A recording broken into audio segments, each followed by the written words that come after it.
5 టెస్టుల border Gavaskar trophy కోసం ఆస్ట్రేలియాలో పర్యటిస్తున్న టీమిండియా గురువారం ఆ దేశ ప్రధానమంత్రి ఆంటోనీ ఆల్బనీస్తో భేటీ అయింది.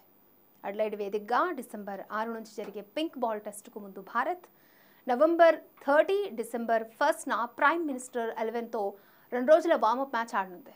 ఈ మ్యాచ్ నేపథ్యంలో ఆస్ట్రేలియా ప్రధాని ఆంటోనీ ఆల్బనీస్ భారత ఆటగాళ్లకు ప్రత్యేక విందు ఏర్పాటు చేశారు. విందు అనంతరం రోహిత్ శర్మ అక్కడి పార్లమెంట్లో మాట్లాడుతూ తమ ఆటతో అందరినీ అలరిస్తామని తెలిపారు. భారత్, ఆస్ట్రేలియా మధ్య క్రికెట్ మాత్రమే కాకుండా ఇతర అంశాల్లోనూ మంచి సంబంధాలు ఉన్నాయి. గత కొన్నేళ్లుగా మేము ఆసీస్ పర్యటనకు వస్తున్నాం. ఆస్ట్రేలియా జట్టు కూడా భారత్లో పర్యటిస్తోంది. ఇరు దేశాలు క్రికెట్ ఆడుతున్నాయి. ఆసీస్లోని విభిన్న సంప్రదాయాలను మేము ఆస్వాదిస్తున్నాం. ఇక ఆసీస్లో ఆడడం ఎప్పుడూ కఠినమే. గతంలోనూ ఇక్కడ విజయాలు సాధించాం. ఈసారి మా పర్యటనను విజయంతో ప్రారంభించాం.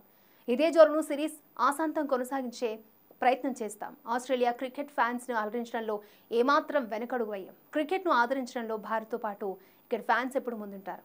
నాణ్యమైన క్రికెట్తో మిమ్మల్ని అలరిస్తాం అని రోహిత్ శర్మ కామెంట్ చేశాడు.